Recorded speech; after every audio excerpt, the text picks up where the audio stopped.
I'm a lecturer by profession and also a research scholar in Islam and comparative studies. May I know your name, please? I'm Nilima.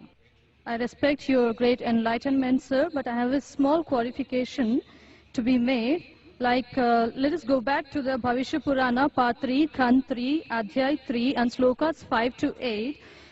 Before going to this, I would just like to mention that maybe you already know, because every prophet who comes in the name of God will fulfill the prophecy which is made for him. So any prophet who fulfills 50% of that prophecy is not qualified to be a prophet. I mean, this is a simple logical thing. So now coming back to the Bhavishya Purana, you talked about the Mleccha leader saying that he is none other than Muhammad. Okay. Now I accept the first half of the thing, of the sloka you said, but the second 50% which is still ignored.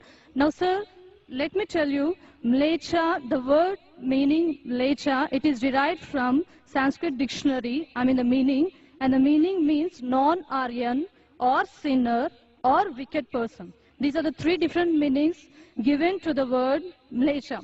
So according to this, can Muhammad be a sinner or a wicked person? The second part is, the second condition of the prophecy is that he will belong to Marusthal, and in Sanskrit, land of death, because Maru, it is derived from Sanskrit, Mru. Mru is death.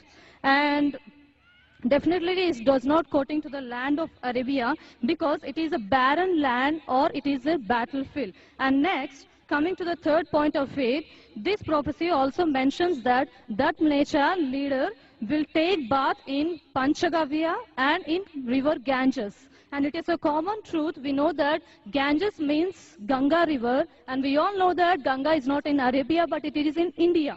It is a universal fact. And coming to the taking bath in Panchagavya, the meaning of Panchagavya is 5 products of cow.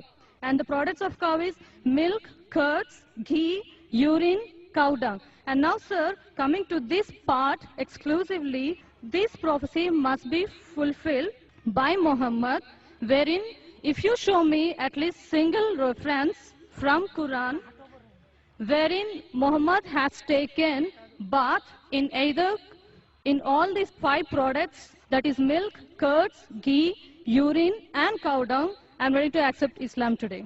Thank you, sir. Sister has rightly said that if the prophecy that you give, if more than 50% is not fulfilled, then the prophecy is wrong. I agree with you, sister. I agree with you. And I will answer all your 3 queries. Let's see whether you accept Islam or not today.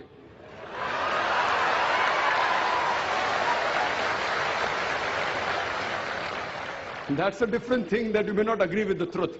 I will speak to you. I agree with you. Mleccha, I agree with you all your 3 definitions. Mleccha, one of the meaning is non-Aryan, meaning a foreigner.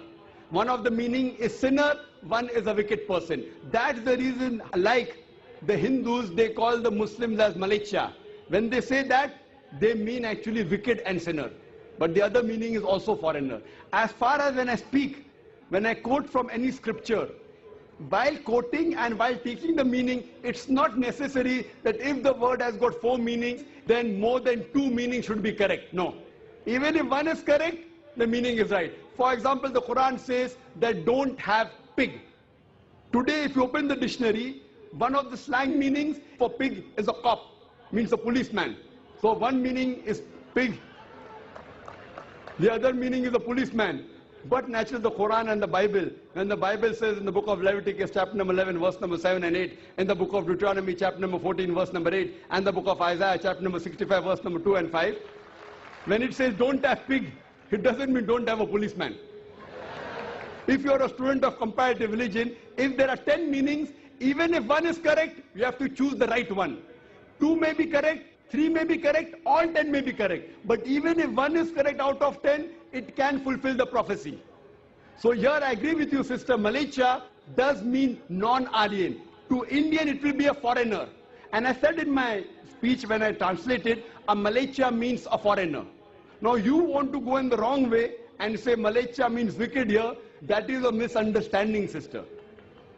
If you say the Bible says and the Quran says don't have a policeman, that means you're not a student of comparative religion, you are a novice.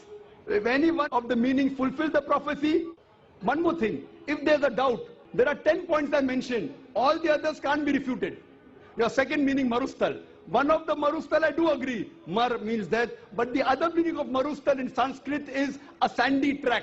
You go back to the dictionary today and open. In our Islamic Research Foundation, we have a Sanskrit dictionary also, sister. I am a student of comparative religion. I do agree, one is a place of death, the other is a sandy track. So why are you taking the wrong meaning? That means you're going out of the way. So if you see the permutation and combination, all the other points I mentioned are 100% correct. Here also, you have to choose the right meaning. So one of the meanings of marustal means a sandy track or a desert. Coming to your third question. And you accepting Islam, inshallah. The third question that I mentioned in the prophecy, that Prophet Muhammad sallallahu alaihi wasallam took a bath in the Panchgarh, in the Ganges. Now here we analyze that when we say, in the Hindu terminology, when you say bath in the Panchgarh, in the Ganges, it means to purify.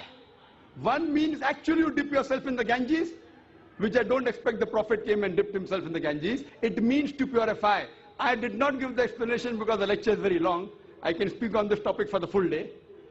I did not give details of everything. I can speak on each prophecy for another few minutes, even for us together. So here, having a bath in the Panchgarh means purify. So depending upon the context, it doesn't mean a physical bath.